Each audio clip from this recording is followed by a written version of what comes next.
Hello, everyone. You're listening to the Everything Geek Podcast. I'm your host, Ruari, and joining me are my co-hosts, Graham. Hello. And also we have Dan. Hello there. And also joining us today is a very special guest. We have actor Leif Gantvoort, who played the cash register thief / Uncle Ben's killer in The Amazing Spider-Man. So how are you, Leif? I'm doing good. Yeah, it's a good day. That's great. So, jumping straight into the questions, Leif, my first question for you is, when did you first decide you wanted to be involved with movies?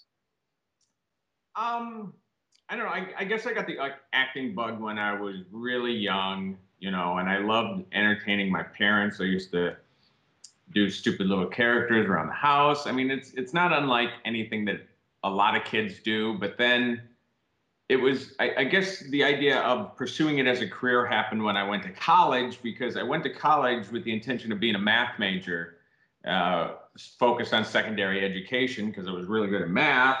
But the first semester of college, it didn't take me long to realize that all the math classes started at 8 o'clock in the morning and all the theater classes were at 1 o'clock in the afternoon. So I switched my major about halfway through my first semester. Yeah, that's pretty cool. My second question, Leif, is you've been involved with movies in many ways, but is there a particular favorite for you? Acting, directing, writing, etc.? Acting. I mean, first and foremost, I'm an actor. All the other stuff comes as a result of me not acting enough, not being busy enough. And I always like to keep myself busy and in pursuit of something. So, like in college or even after college, when I first started pursuing this professionally, if I wasn't getting enough roles, then I started writing roles and I started putting up those plays. And that's how I became a writer. And then you don't have enough money to necessarily hire everybody you want to hire. So you hire yourself. And that's how I started directing. And that's how I started doing lighting design and scenic design and all those other things I did out of necessity more than out of any sort of bigger want or need. Yeah, it's very interesting. My third question is, I see you've done a lot of directing as well. Would you say you're better known for your directing or acting? I'm probably still better known for my acting. The directing, like I said, is just, it's usually something that falls in my lap because there's not necessarily somebody else around to do it. And so I take on the responsibility, just like, a lot of the directing I've done is sketch comedy. And the reason that happened is because the director that taught me left, went on to pursue other things. And so there was nobody else really around to kind of take over. So I did. And I enjoy it. I like it. It's still creative. It's still fun. But I'd much rather be performing the stuff than directing. Yeah, it's definitely very interesting. Moving on to The Amazing Spider-Man, what was it like being on The Amazing Spider-Man set, and did you get to talk to any of the cast? I mean, the set was, it was quite a humbling experience from the beginning to the end, because the first day I walked on set, I walked on for I guess it was a costume test. They put me in the costume, and then this was actually in LA.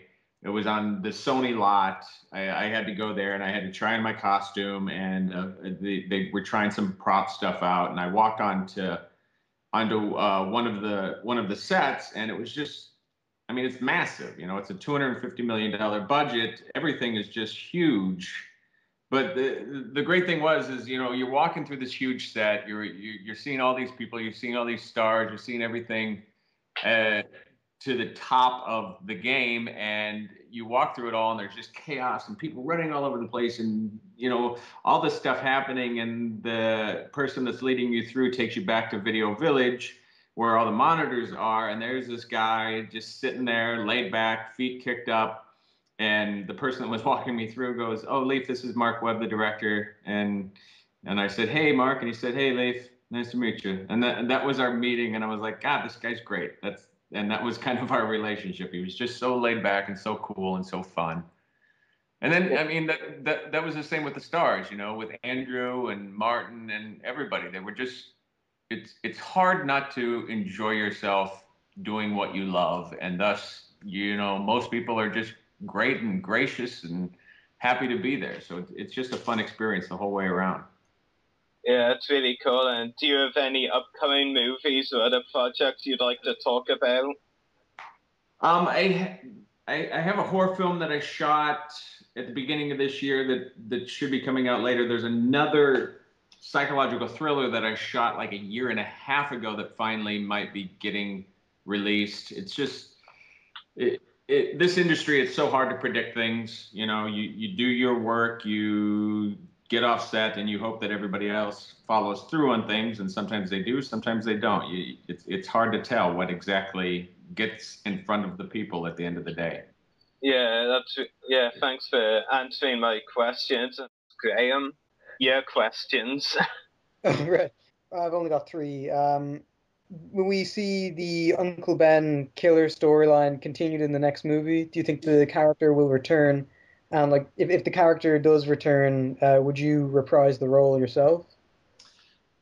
I can't really answer a lot of that stuff. I mean, of course, I don't know what the future of the character holds, and I would love to be a part of it. I mean, it's an exciting, thing to be a part of. It's an exciting franchise to be a part of. I grew up a huge comic book fan, so any opportunity to be a part of that world is, of course, a humbling, amazing experience. And to do such an iconic, important role was, just as awesome and just as amazing. So anything that they ever want me to do or ask me to do, I, of course, will be there, Awesome.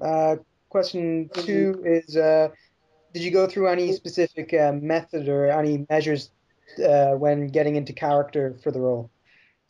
No, not really. I mean, I do the same work I always do with every role I do, which is just, what you try to bring an honesty to the character and an understanding of the character that gives him as much human quality as possible. Like sometimes it's really easy, especially when it comes to comic book films sometimes, or even action films, or, a lot of genre films, to play these two-dimensional ideals of what a character should be. And that's just not as interesting for an actor to do. So, and Mark helped a lot with this too, because the way the character was written in the script was a little bit different than what we presented on the screen, I think.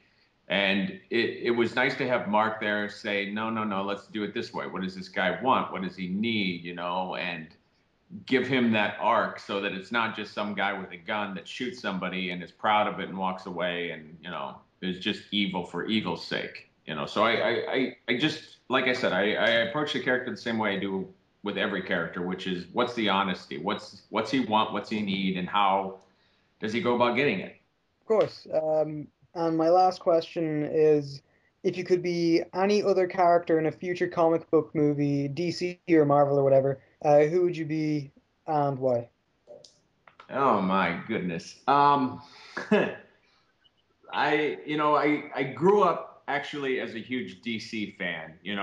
Those were my books. That's not to say I didn't love Marvel, but Marvel came to me much later in life. It was when I went to college. My college roommate was a Marvel guy. I was a DC guy, so we spent, the next 4 years just trading books back and forth, which I'm forever grateful to him for making me do that, because it gave me an appreciation of Spider-Man, so that when I'm walking the red carpet answering questions about Spider-Man, I didn't have to lie about anything. I could actually be sincere and honest about this stuff. But, it's such an expansive universe in both worlds. I know I was really big into the darker line of comic books, Vertigo with DC, a lot of their titles. So, Sandman, this is weird, but I was a big Swamp Thing fan, for example. I grew up reading Swamp Thing, and then when Alan Moore came in and started writing for that series, it completely turned it on its head, and it opened my world a little bit as far as what a character could be and how deep it could go, because he really kind of gave that character depth that I don't think anybody saw possible with that character. But then, then there's characters like Hellblazer and, anything in the Sandman line. I love Garth Ennis. I don't know, man. That's a damn tough question. What character would I want to be? I tell you what, if they ever finally get Preacher going, I'd love to be Jesse. I think that would be a fun character to play. And I know there's been talks for a long time. There's been scripts written about putting Preacher on the big screen. There's been talks about making it into a TV series for HBO, but nothing's ever actually come of it. But yeah, playing Jesse would be a lot of fun. Interesting to see. Anyway, those are all my questions. Thanks very much. Dan, any questions? Ooh, so it's my turn. Okay. Okay. Okay, I'm gonna keep it cool. I'm not gonna geek out. Whew. So yeah, you did all your stunts yourself, not like some stunt double or something. Yeah, no, I did all my stunts myself. And, the way we originally shot the death scene for Uncle Ben was way different than what ended up in the film. That was a reshoot.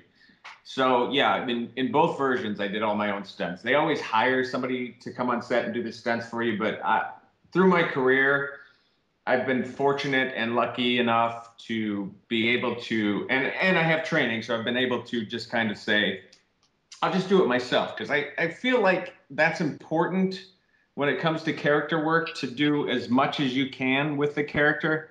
Because like even for Andrew, when he was on set, they have stunt guys for him, but for some stuff. But even the stuff that he wasn't performing in, when it was a stunt guy, he was right there, hands-on, working with the stunt guy, saying, no, I think it should be this way. This is how I would like to move, so that it brings a truer quality and a truer essence to the character throughout. So anytime I have the chance to do the stunts, I like to do them myself, even if it involves some risk. I enjoy it. I think it's fun.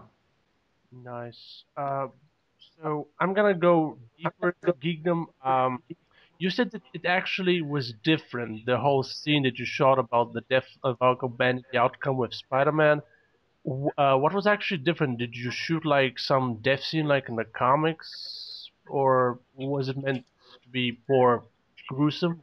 No, I think ultimately what happened is it was a slower pace, the original death scene. Like, it didn't happen on the street, it happened in an alleyway. It happened where Uncle Ben was looking for Peter, and instead he finds me after I've already done the robbery, and there's this miscommunication, and inadvertently he gets shot. So I'm sure what happened at the end of the day was they put it together and they looked at it and they were like, it just probably felt too slow. So they wanted something with a little bit more pace, a little bit more excitement to it, and so we reshot it the way we did. Speaking of the comic, have you read the original story with your character, and what is your opinion on that book? Yeah, I mean, I've done my research in all the incarnations of the character and the different books and the different way he's shown up, and it's tough because as a comic book fan, you want to be true to the source material. But that being said, this wasn't presented in the exact same way it was in any of the books, so you kind of have to make it your own. You kind of have to recreate it yet again and do it in this new and interesting way, because it is a different medium. And that's what I think a lot of people forget sometimes, is that, as much as I love comic books, you can't put a comic book directly on the screen and have it live and breathe and be its own thing. So it's always going to have some changes. There's always going to have to be some new interpretation of the material to keep the audiences interested. So I did the research, I studied the characters, and then I kind of left that burden behind, and I tried to do it my own way. And I think that was one of Mark's approaches as well, is that, we wanted to just tell our story while paying honor and respect to where the material came from. Indeed. Yeah, it is hard to make something as iconic as Spider-Man lore, make it your own, because it's really hard not to go back to the original version sometimes. It is, yeah. I don't want to sound biased, but even though I love very much the Raimi versions of the Spider-Man universe, in my opinion, the scene and the whole situation from the death of Uncle Ben to the confrontation between Spider-Man and your character, I think was handled better by your movie, because in the movie that you were in, because in Raimi's version they killed him off, which was really, it's like, okay. This brings me to two questions. One, Would you have preferred if, like in the comics and the Raimi movie, the original one, would you have liked to have some dramatic death scene? Yeah, I mean that was one of the challenges. Yet, fun parts of the characters that I don't have any lines. I don't speak any dialogue in any of my scenes. So yeah, and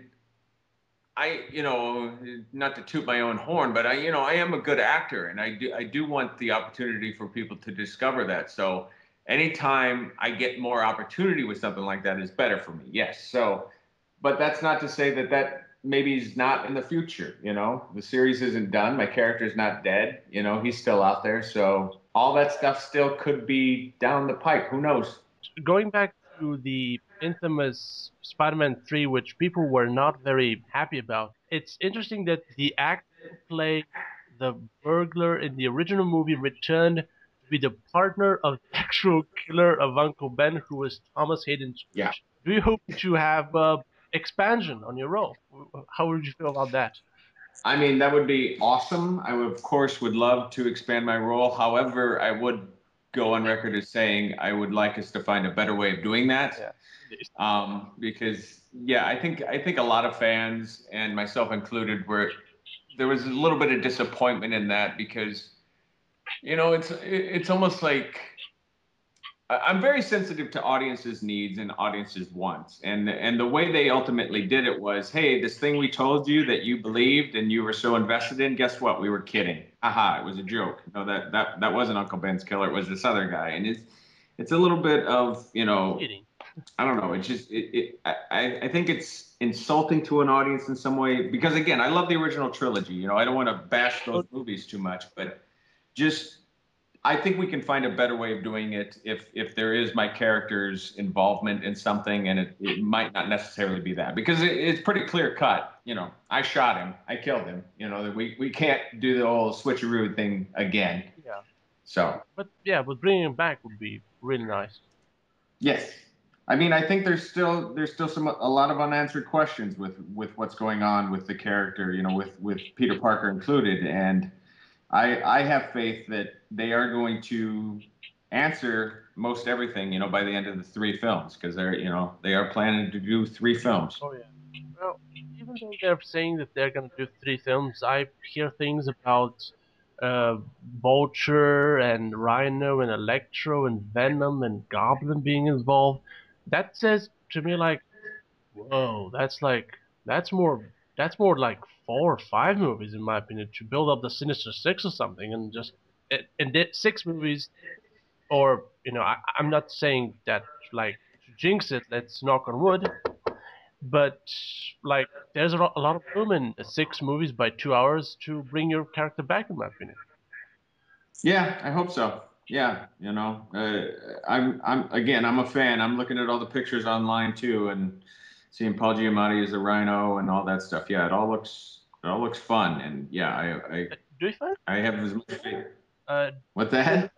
There is a nod towards bringing Rhino back though, because the video game was the epilogue of the movie, and Rhino was in it, so we could very well see Rhino in one of the next movies. In anyway, but No, he is. I mean, Paul Giamatti's Rhino in the next film. oh yeah, Yeah, there's a picture from the set or something, I think. pictures of Yeah. even with transformation and all. But okay, I'm not gonna say anything. But the thing is, Okay. we find it funny how Thomas Hayden Church and Paul Giamatti, who were in okay, this is obscure or maybe not so obscure, who are both co-actors on Sideways. They were the lead actors on Sideways. Both became major Spider-Man villains who were actually partners in the comics too. I think. Yeah. That was No, it's fun. really really funny. How, speaking of Rhino and Sandman, I'm gonna stop geeking out. Final question: which is your favorite Spider-Man villain of all time? Sorry. Yeah, I don't know. It's hard. I know. Yeah, it is hard because there's so many of them that bring so many different elements to things, and when they're written right, they're all interesting, and they all have. I mean, I've always gravitated towards the characters that have good backstories, that have good depth, and have good motivation behind the stuff they do. So and it seems like a lot of them always have that point, but there's something about Osborn just, having that relationship with Peter Parker. And it's the same with Batman and the Joker and, all these other iconic villains. It's that I think one of my favorite moments in a comic book ever was, and I can't remember if it was Dark Knight Returns or what it was, but at the end of it, the Joker and the Batman end up hugging, and it's like there's something about that they need each other, that there's this quality of life that they each wouldn't have without the other. And so when you can bring that to a quote unquote villain, it's always more interesting. So I guess I would probably pick Goblin just because they have that relationship that fuels their battles. Nice. Really good choice. I usually gravitate myself towards Doc Ock, but bringing up Doc Ock's good too. And that actually, Spider-Man 2 is one of my favorite comic book films of all time. Mine too. Actually, it's my most favorite. Even better than all the Marvel things that have come out since 2008. Just saying. Yeah. But again, because the reason that film works so well, I think, and honestly, it's been a few years since I watched it, but what impressed me the most and what I loved the most about it was just the emotional impact that the characters had on each other and how that caused them to act in the way that they did. Like there was a lot of emotion throughout that film, and that's what I think is so important. That up until this era, I think most films and TV shows and anything else that dealt with comic books, that's what they missed, is that it's about the relationships, it's about the emotion, it's about what fuels these characters and why they do what they do. It's not just because they have these powers, it's because they have these needs. It's because they have these wants, just like any other human, or, for non-human characters, any other space alien. Indeed. These are my questions. Thank you. Yes, thank you. And Leif, we also have one question from a Facebook follower for you. From Johnny Beggs. Are you a fan of the Amazing Spider-Man comic books? Yeah, again, thanks to my roommate in college, I did get the chance to, read all those books, and, I did fall in love with the character and, and the writing. So yeah, I was a fan of all that stuff. When I booked the role, I did go back and refamiliarize myself with a lot of stuff, because it had been, a decade or so since I had read a lot of it. But yeah, there's a lot of good stuff there, and I miss those books in some ways. Yeah, that's really cool, and thank you for answering all of our questions. It's been an honor having you on the podcast. Yeah, well, thanks for having me. It was a pleasure, sir. Thank you for the, dare I say it, killing of Uncle Ben. I'm sorry. Well, let that be a lesson. Let that be a lesson to all the kids out there. Don't pick up a gun if you find one on the street. Kids, don't try this at home. Of course, a better way of putting it would have been to say thank you for being part of such an epic scene in the movie. well, Yeah, to be honest, I think it was. Yeah, I mean, even like Andrew Garfield's reaction as Peter to Oh yeah, like, it was just so sudden. And just like it hits him like a ton of bricks, and like you can just see the emotion in his face as he kneels on the ground, Yeah. Oh my God, what just happened? Yeah, because like he knows it's his fault and all. Exactly. It's just like it's not so much that his uncle was swiftly taken out of his life at such a young age. It was more, I did this, in a manner of speaking. Yeah. Andrew's great. I love him. He's a good kid. yeah. So anyway, Leif, thanks very much for being on the podcast, and hopefully we can speak to you another time. Of course. Anytime you guys want. Yeah. Okay, Thanks. Thursday, Friday, Saturday. Like I said, talk to you some other time. All right. Bye. Bye. Thanks, guys. Bye. Yeah, Anyway, should we move on to our next topic? Yeah, next topic. And Dan, I know you've been waiting for this one for ever since I suggested it. So let's discuss our opinions on the Spider-Man movies we prefer. The original films were the Amazing Spider-Man, and the positive and negatives of both. So do either of you two want to go first? Because I don't really know what to say yet. May I?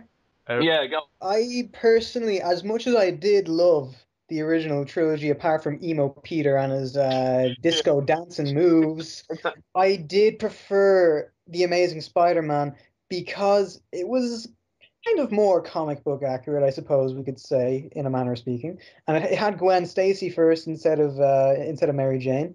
And I just genuinely thought that the Peter was better. I genuinely thought from the moment that I saw the Amazing Spider-Man trailer, I just thought, this is Peter. This is Peter.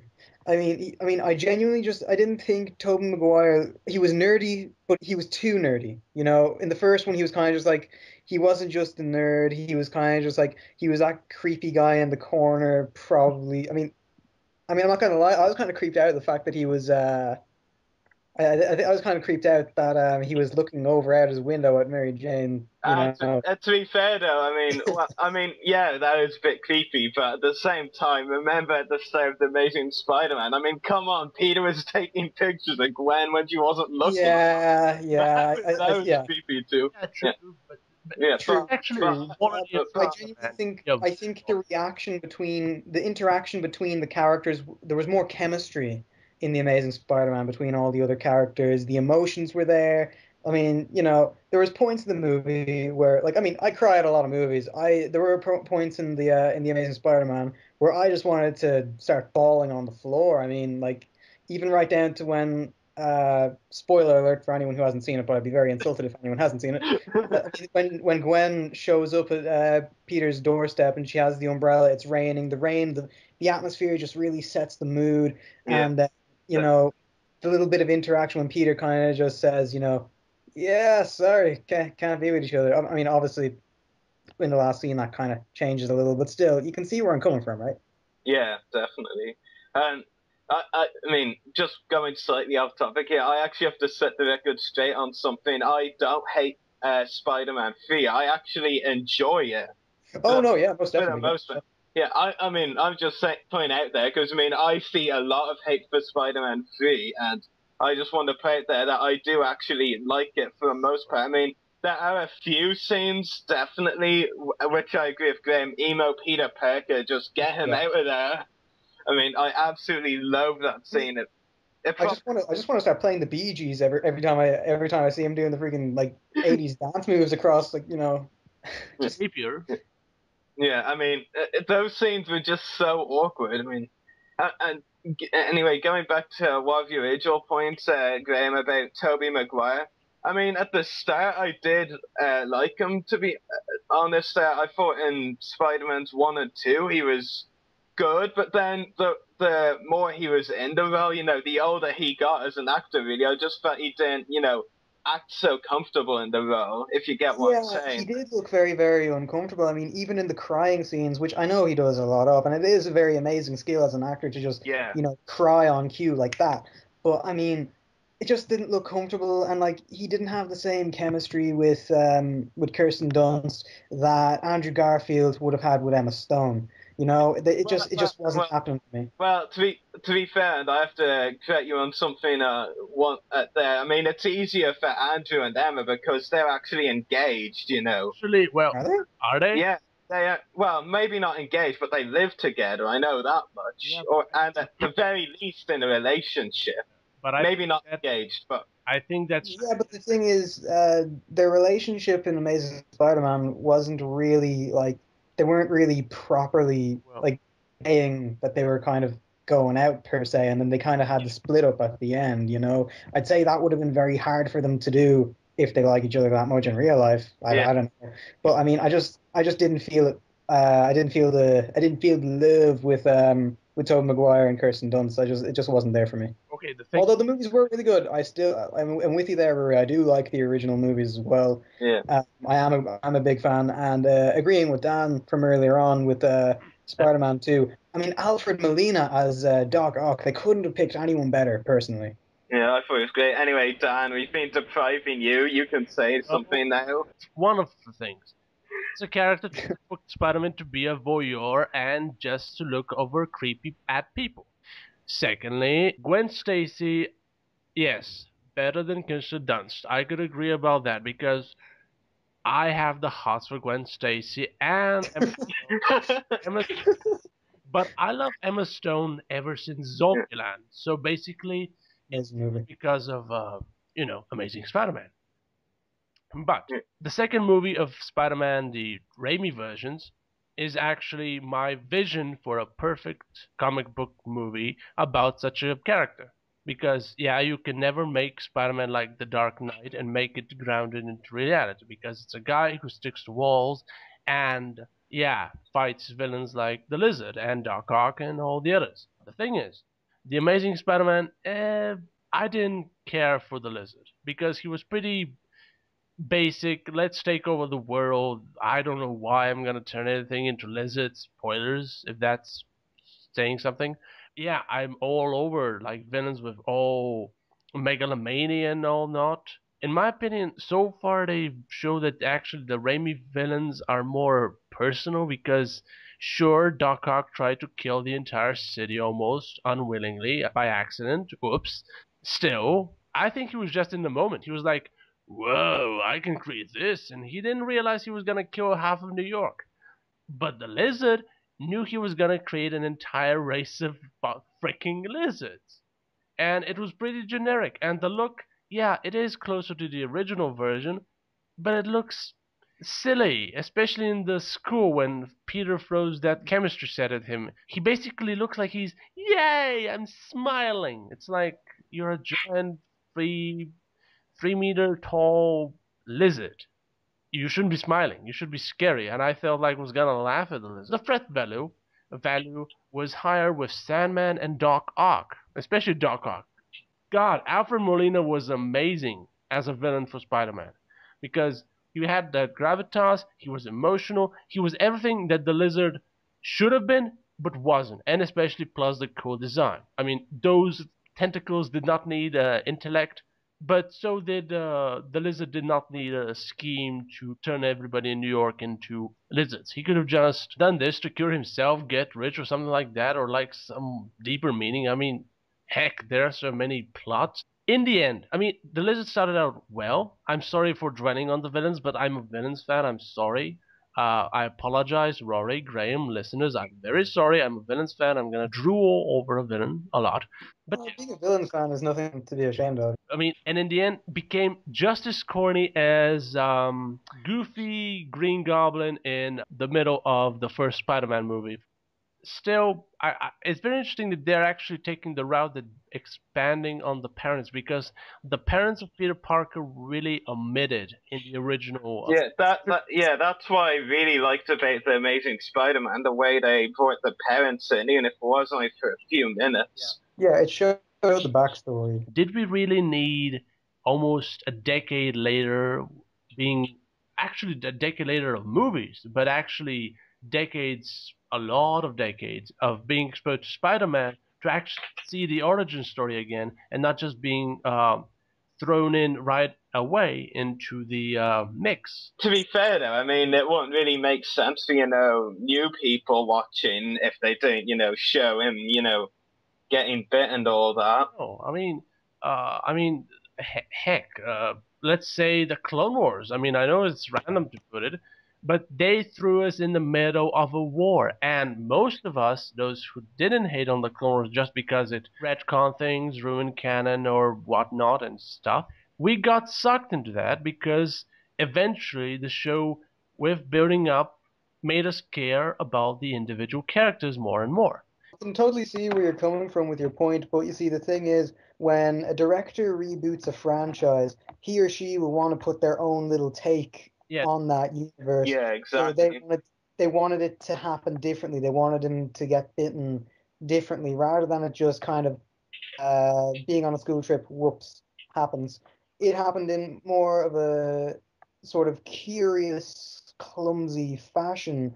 And I can see why you would think that it was a little bit unnecessary. But I think it's also safe to say that it was necessary, not just to us, but for the director to have their own creative take on it. I mean, not every director makes the movie for the fans. I mean, what I'm trying to say is the director will make the movie for themselves because they are fans of the franchise and they want to see things in a different sort of perspective, if that makes any sense at all. It does. Yeah.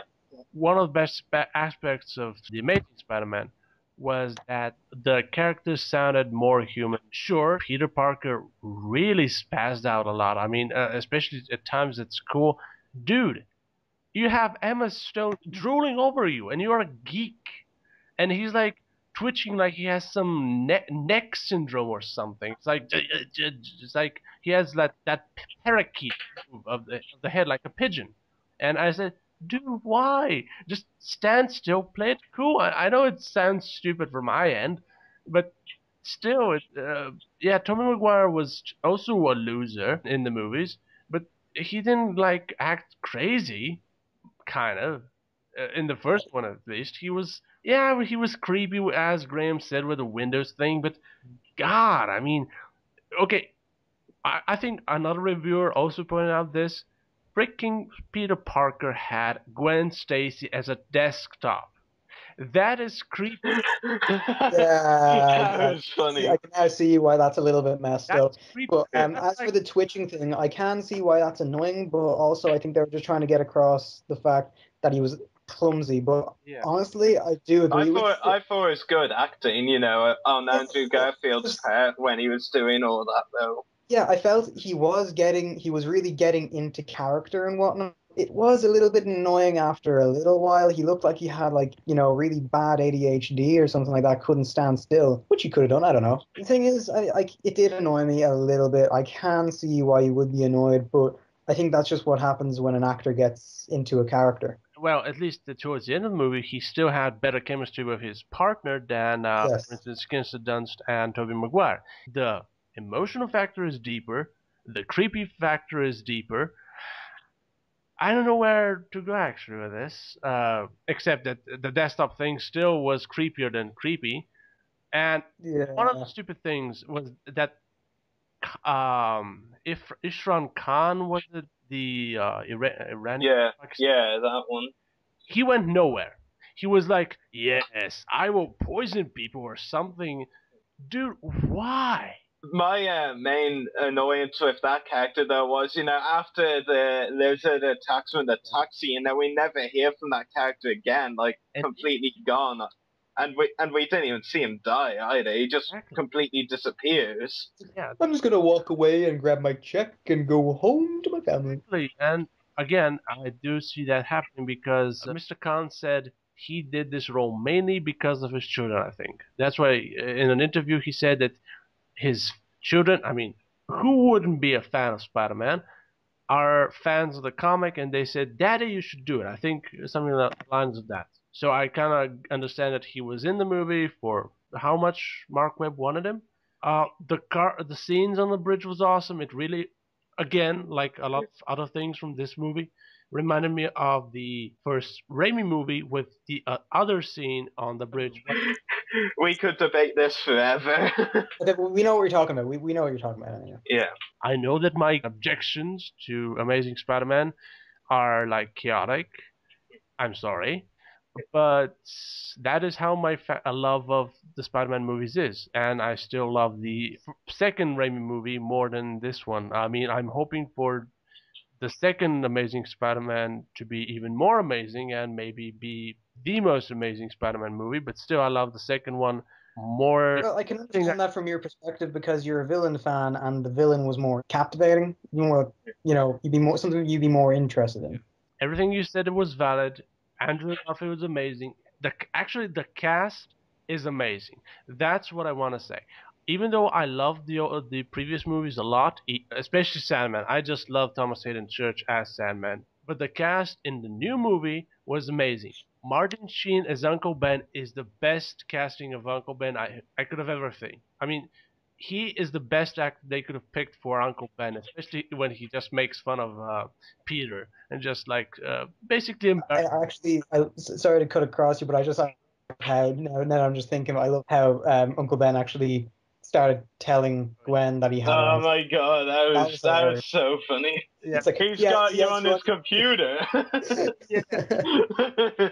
But one actual question I've got for the both of you, and I'll give my opinion on in a moment, but if you had to pick maybe one or two what you consider poor casting choices in any of the Spider-Man movies, which would you pick from any of them? Tobey Maguire.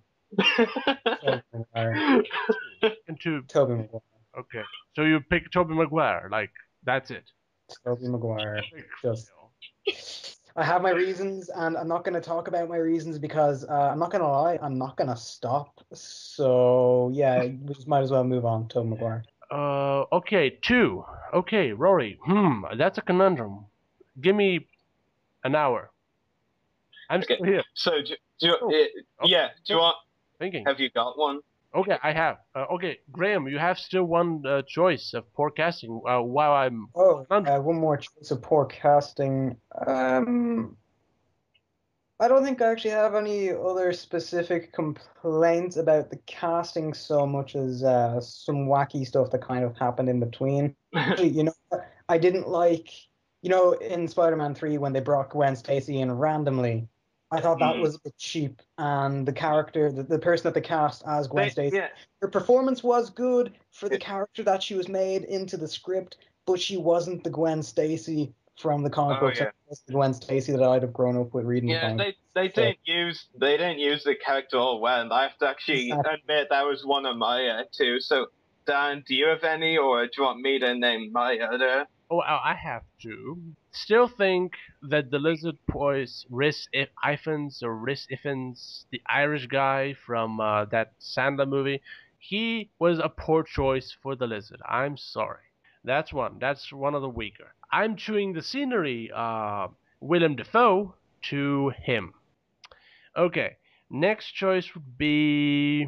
Am I the only one who's disappointed that we didn't see him in the leading role or something, like something bigger? Like eating up the scenery as well? Okay, that's just me. I recognize the name. I remember reading his Internet Movie Database profile. And you're right, I do remember that he was in all three and it wasn't major roles, but I can't remember for the life of me what those minor roles were. Tell you. He was in Spider-Man 1, he was the announcer at the wrestling match. In the second one, he was the bouncer at the theater. And the third one...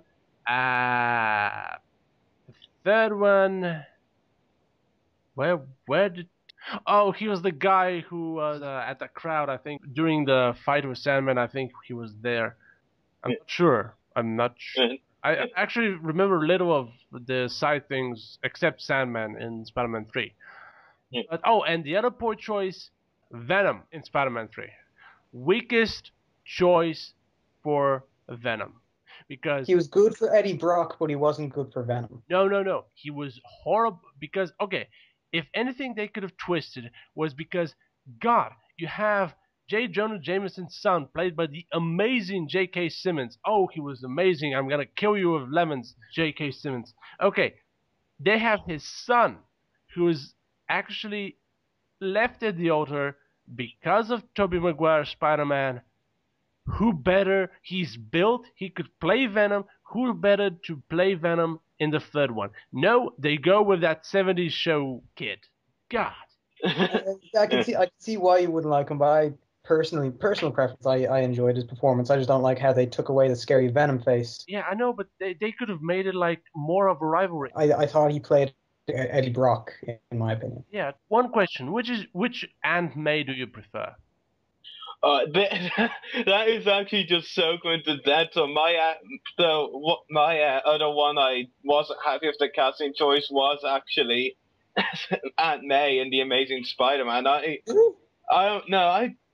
I mean, Graham, you like the Spider-Man characters more than me. Was Aunt May, supposed to be like that? Because I really preferred, easy, happy-going self to a, kind of drenchy, challenging. It was an interesting take on it, but I mean, I wouldn't say that it was a problem with the cast. I mean, I actually enjoyed her performance. I think saying that it was a bad casting choice wasn't quite, right, but I just didn't really enjoy the direction of the character. Yeah, that can be that can be. But you see, I liked how the one from the Sam Raimi movies, it was more comic book accurate to how she was portrayed in the comic books. Nevertheless, I think the Amazing Spider-Man version was a good performance. However, it wasn't at peak standard. Yeah.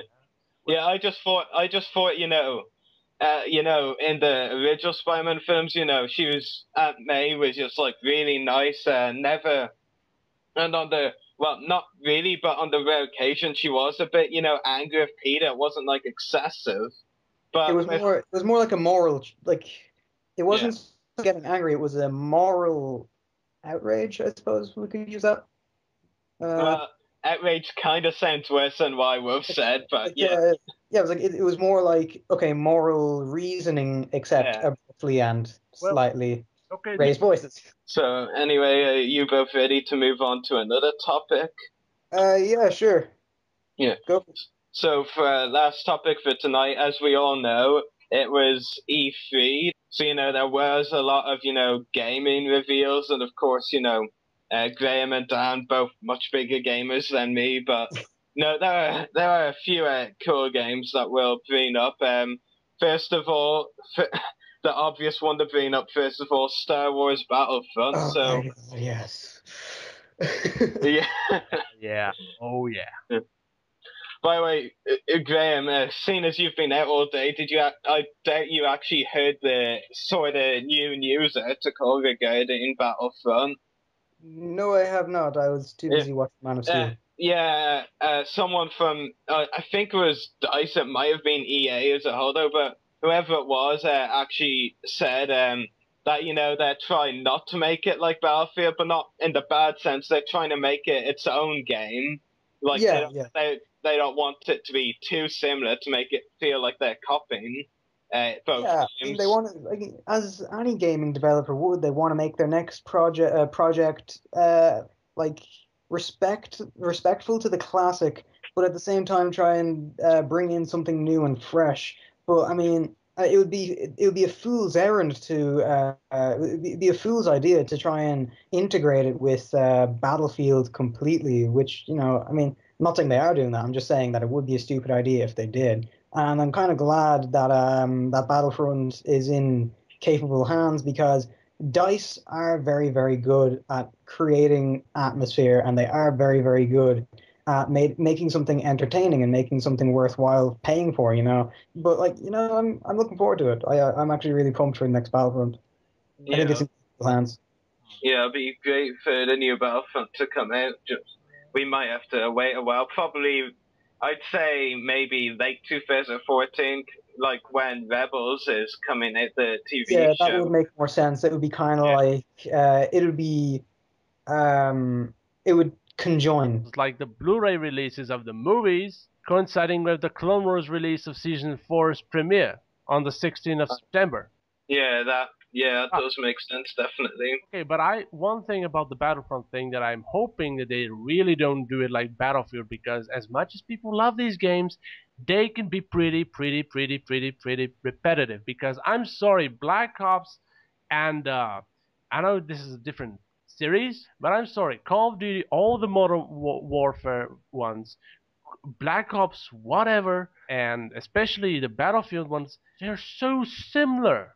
This is my problem with these things. I mean, and that's why the only reason people are so fond of this, not because of the single player storyline, which is basically not that great. Yeah, it's amazing stuff. No, it's pretty generic. It's generic wartime story. So basically, if DICE are making this, I hope they hire a better writer than the ones for Modern Warfare. Or if they do the Battlefront thing and they begin with 8 hours earlier, but they begin with like a Battle of Hoth and then like 8 hours earlier, Invader's Base. It's like, I'm sorry, you did that already several times. Please stop. Yeah.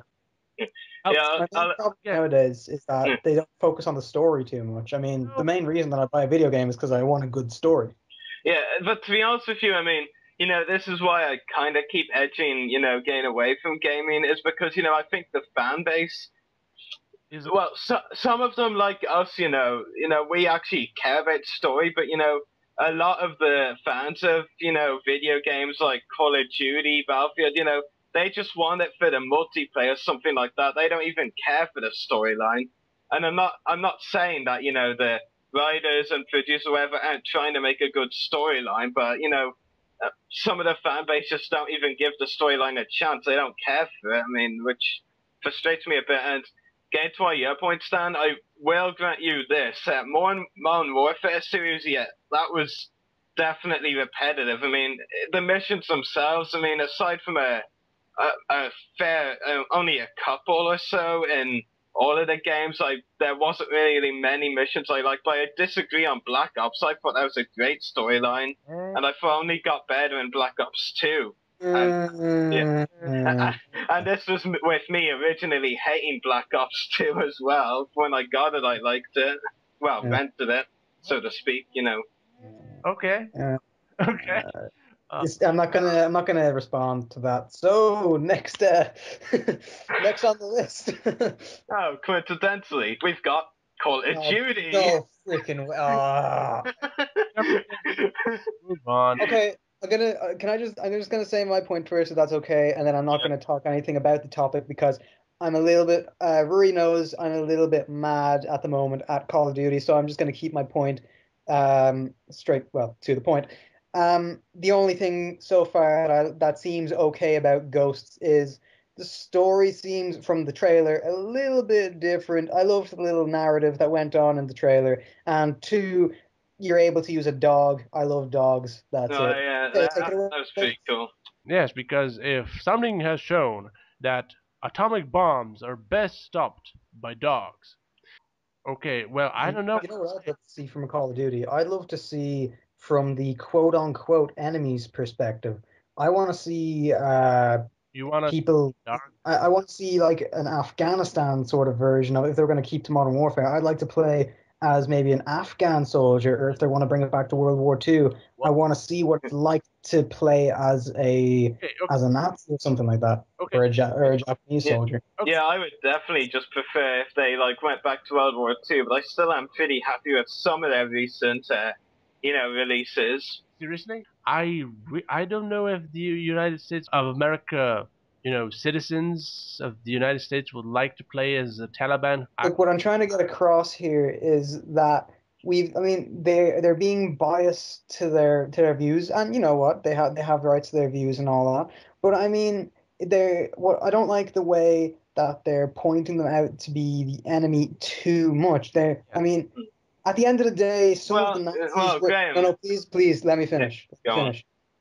At the end of the day, most of the Nazis were people taking over day. That's what maybe a Taliban would be like, and it would be very interesting to see that integrated, or maybe even be a Taliban soldier or something like that, being led by a dictator. Being led by a very evil, so to speak, leader, like that one level in what was it, in Black Ops 1 when you play as Reznov, and like you can see the corruption within your own squad and all that sort of stuff. I'd like to see a storyline based around that, even, from like a quote unquote enemy's perspective. I mean, even if they do have to integrate your commanding officer as someone who isn't a very good person, that doesn't mean that the Americans pointing the guns at the Taliban are any different. I don't want to go into politics here at all. I mean, this is a geeky stuff podcast, but I gotta leave it at that. Thing is, though, that's what I liked about Black Ops 2 a bit. I mean, we didn't really see it complete from the soldier's perspective, but we did get to play as the main villain in a few missions, Menendez. Exactly, yeah. I mean, there was a level as Menendez when you were going around macheting people, and you played as someone who was like Menendez's like right-hand man for like a level or two, wasn't it? Yeah, DeFalco. For me, Call of Duty died after they stopped doing World War II stuff, because they were really exceptional. I loved the first two games.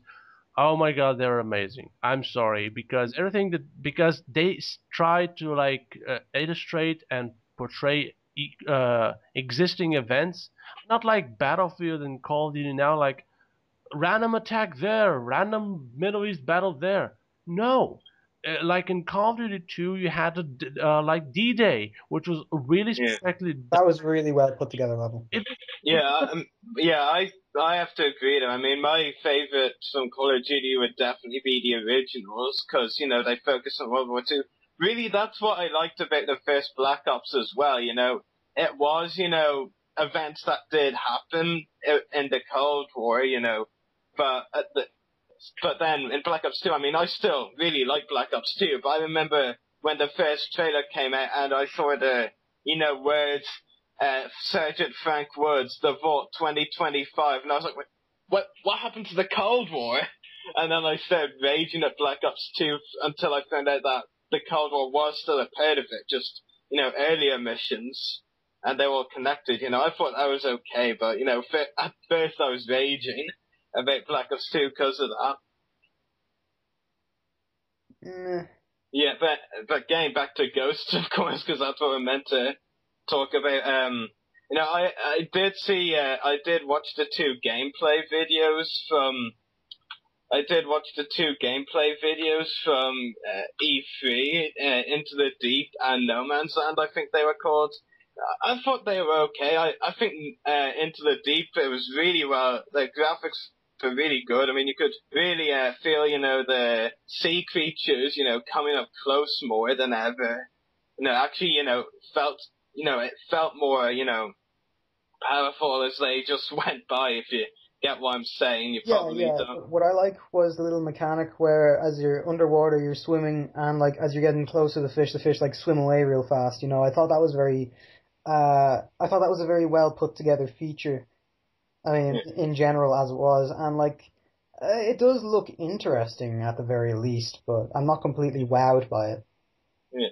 Well, of course, there's still a long way to go, but the fact is, when the first trailer came out, I was like, what am I watching? It didn't even, I got a little bit worried for a second, because I genuinely thought they were going to start going back to, like, I thought they were going to start doing swords and shields and stuff like that. I was getting a little bit... I know, right, because for the whole time, until the very last shot of the Ghost trailer, the first trailer, I was just like, this doesn't look like Call of Duty at all, and then the very last shot did, and I was like, that was awful.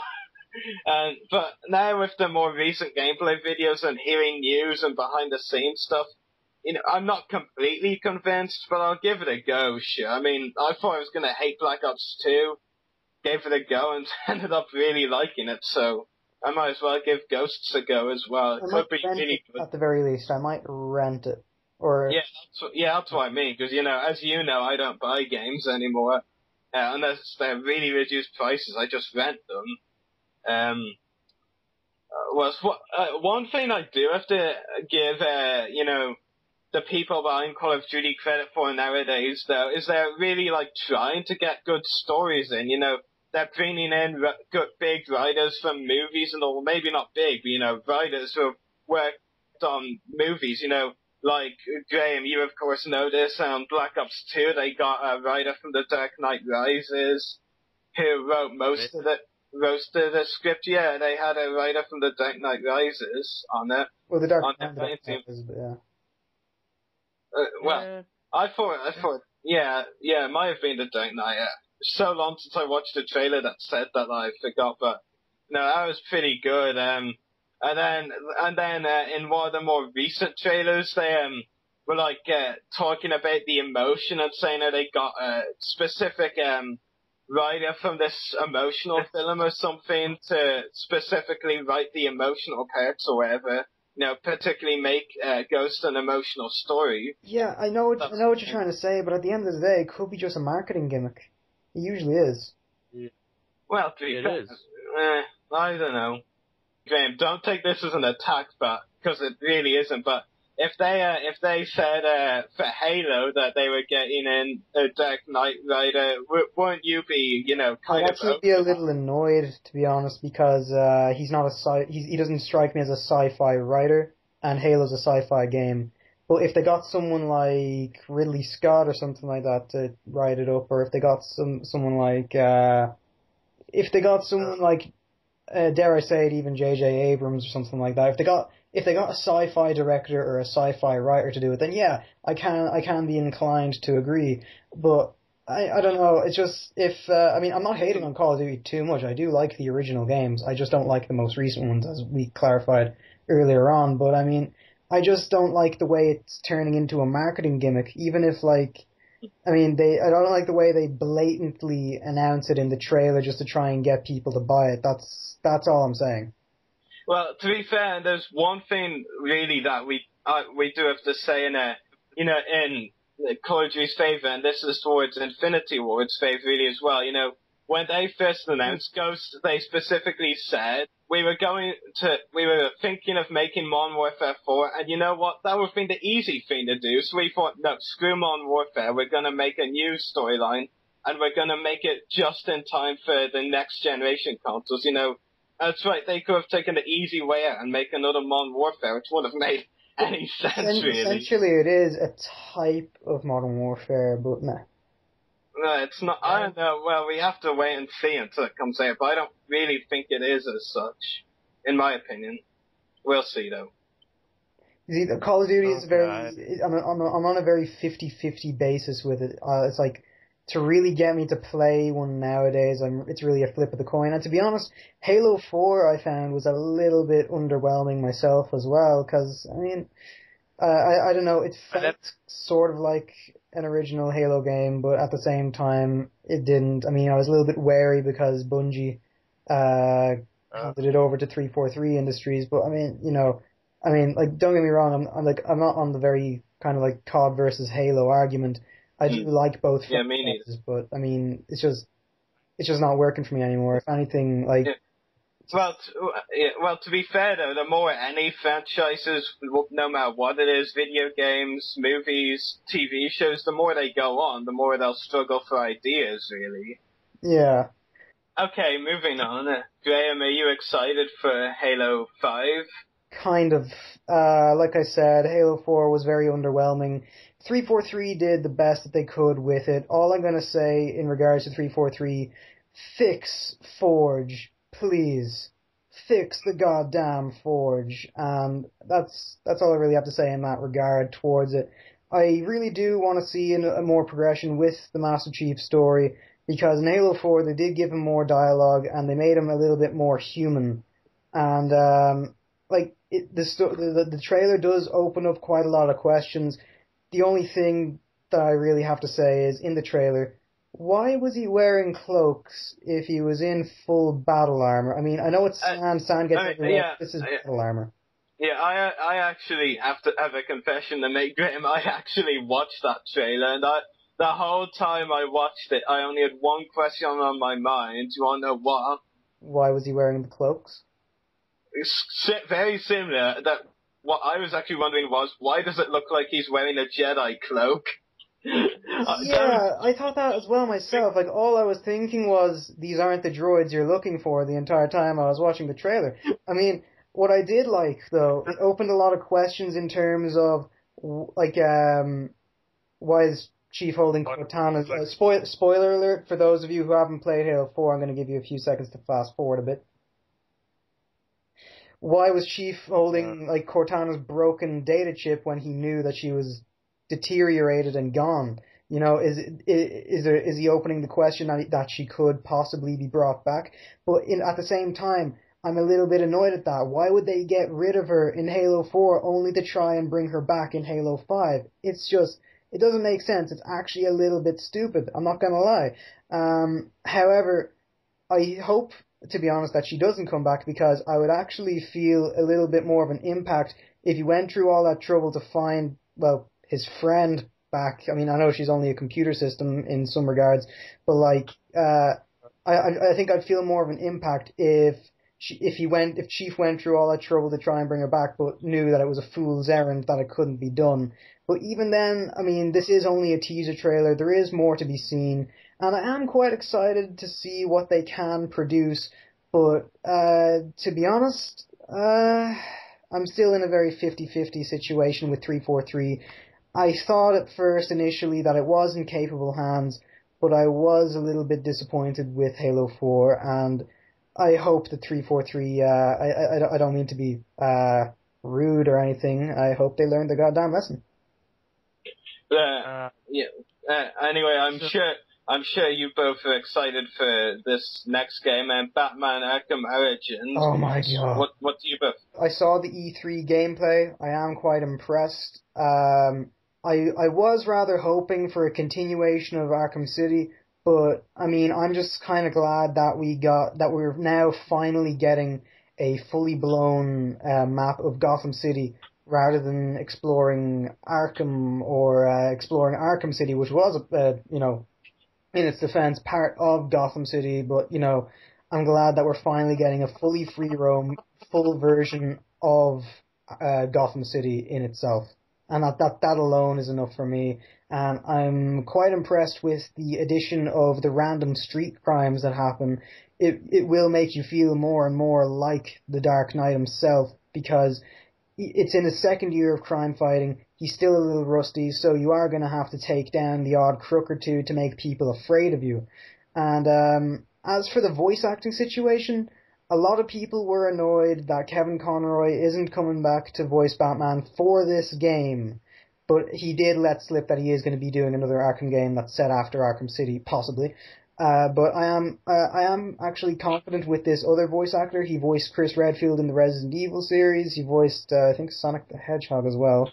And he voiced Ezio Auditore da Firenze in Assassin's Creed 2, Brotherhood, and Revelations, I believe. So he's definitely a big video game voice actor. He is to me anyway. I think he's very good. He is a very talented individual, and I am quite excited to see more news to Batman Arkham Origins. In fact, I'm actually going to recommend a YouTube channel, Batman Arkham Videos. They have quite a number of news topics in regard to the future Arkham games. You should check it out if you're an Arkham City fan, if you're an Arkham fan. And that's all I really have to say in that regard.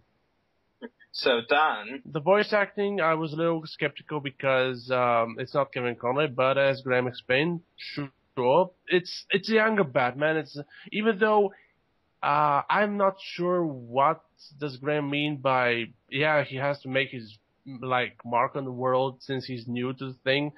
Even though in the AI in the original games was never afraid of me. I mean, for God's sakes, they see that I pummeled 20 people into dust, and they say, "Get the Batman!" It's like, dude, I'm gonna do that to you too. So basically, the AI of the enemy in the regular Arkham game was actually never afraid of me, so it's not much of a change. The main change is that it's not Rocksteady, which is a little, visually, a little... I hope it doesn't change, but like with Graham's Halo series, when it's passed from the original company to a different company just to continue on the series, it might lose some of its touches, maybe not visually, but maybe story. I hope not. I love that I see Joker back, maybe. I don't want him to be the focus because, for God's sakes, we have Black Mask. Bane looks cool, even though I prefer the luchador crazy person from Arkham Asylum. Oh, yes. And of course, especially Deathstroke. Never been a fan of the character. Cool, but yeah, they're bringing a lot of things back. But again, maybe I cannot wait to see because this is a prequel. Maybe the other thing that they're talking about that Kevin Conroy was gonna be in is maybe the sequel, maybe Arkham World, like Joker teased back in the day. I hope. So, but I'm optimistic. The game really looks interesting, and Penguin is also, I think, back, so... Yeah, Colin looks like a fun... turn. Awesome. So basically, you have me, 6 villains already? So thank you. Just keep them up. Keep it coming. Yeah, so far I've heard no bad news in terms of Arkham Origins because I am quite confident about the other voice actors. I was, once again, a little bit upset about even Mark Hamill not returning as the Joker, but, it is, as me and Dan were saying, they are a younger version of them. And Troy Baker, also another very talented voice actor. And I know him. Yeah, he is very, very talented. Last thing I'm going to say in regard to Batman Arkham Origins, cannot wait.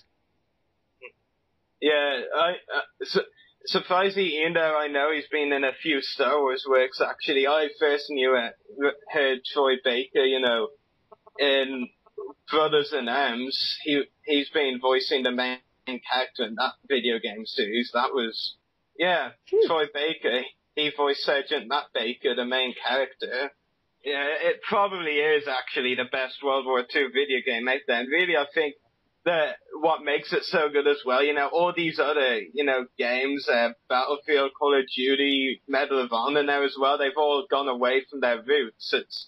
They're now, doing modern stuff. Brothers in Arms is still sticking to World War II. And lastly, Battlefield 4, well, lastly, unless either two of you have any others have been up, but Battlefield 4, it looks good multiplayer-wise. I haven't looked too far into it, so I don't really have much to say. What about you, Dan? Oh, okay. Battlefield 4. Visually, it doesn't seem to amaze. But again, if you throw me into the middle of a Battlefield or a Modern Warfare game, and if this one is also set in the Middle East, I'm pretty sure I'm gonna miss it.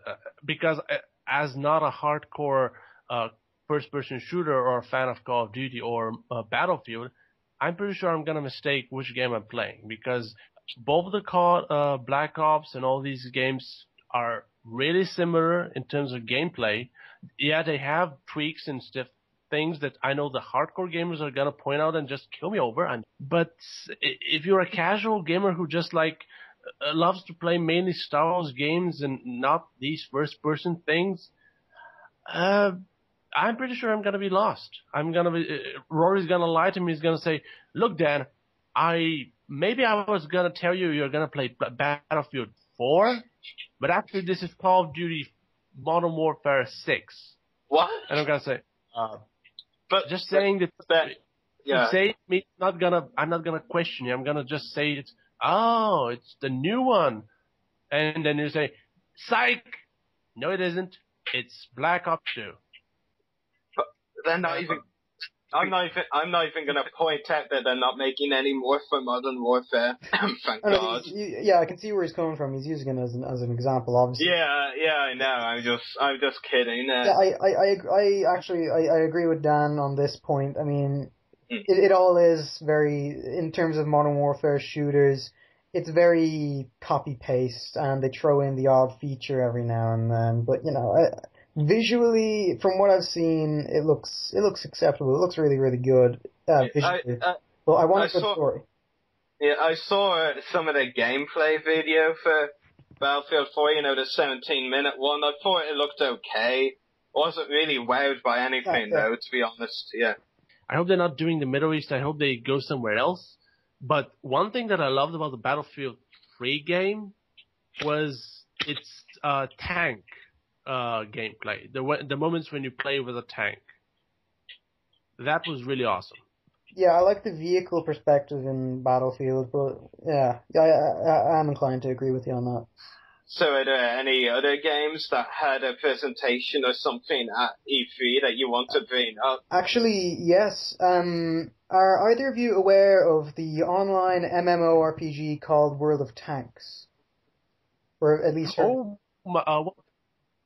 of my good friends plays World of Tanks and says it's quite fun. It is, yeah. I've played it once or twice. It's very good. It's finally coming on the Xbox 360 on the arcade.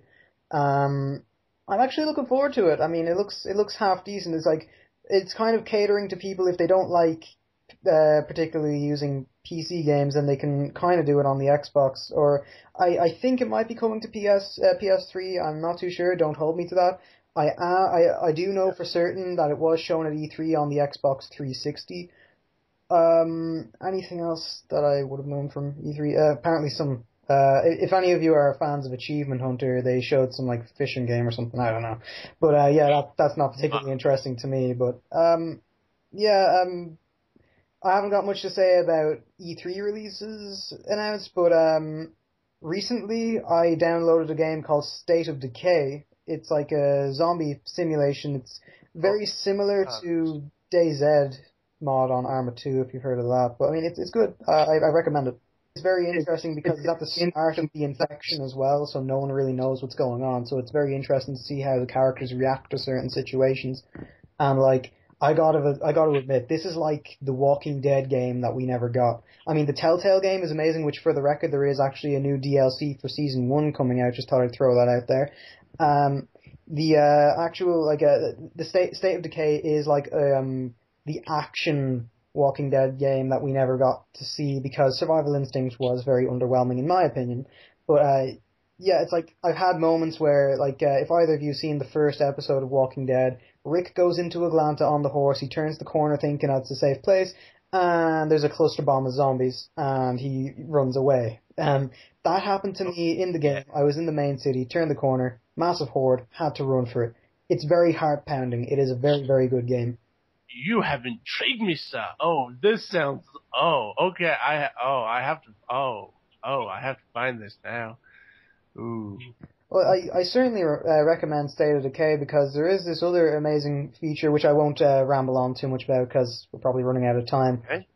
This other feature called Permadeath, where you actually get a couple of characters and a couple of NPC characters throughout the game. If that character dies, they're gone. They are never seen again. But as your next character, you can then find their backpack, and then you're after scavenging for the stuff for a while. You can actually get that back.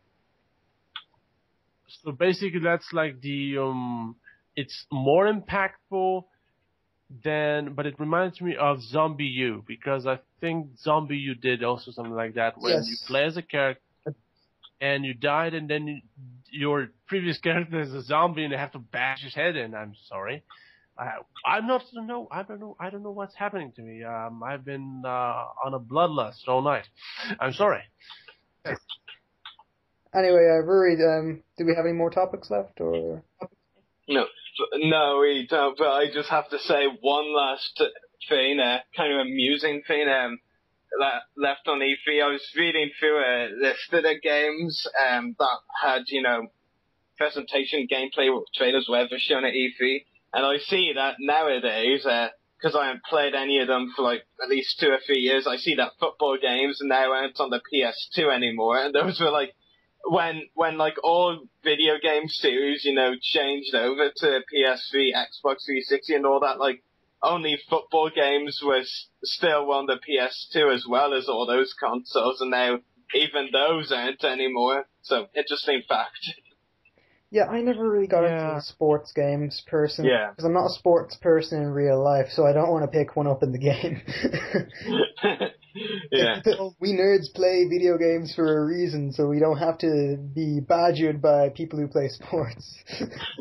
So quickly before we wrap up, as we're running out of time, quick opinions on the PS4 and the Xbox One. Discuss. Xbox One. Why? Why? That'll do for quick, Dan. I would say let all these consoles die. I mean, PC's for the win. I'm sorry.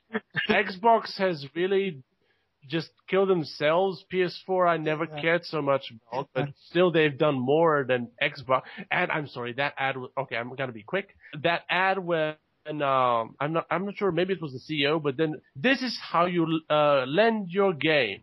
Step 1. In some Ethereum music plays, and then here, and the nerdy guy says thanks. It's basically the best trolling ad I've seen in years. Just such an amazing. You have to look it up. It's everywhere. It's the best. It is hilarious. It's amazing. So basically, PS4 has won this round. Xbox, they tried. I'm sorry, Graham. Yes, I know you love Halo. If I took a shot every time they said TV in that press conference, I'd be dead. Xbox tried. I'm sorry, Graham. Yes, Halo looks amazing. I'm sorry for nitpicking so much about it. I don't like it. I'm sorry, but it does look visually stunning. And I know Xbox is trying to reel in customers by showing off these amazing games. But again, they shot themselves in the foot with no lending games, no whatever.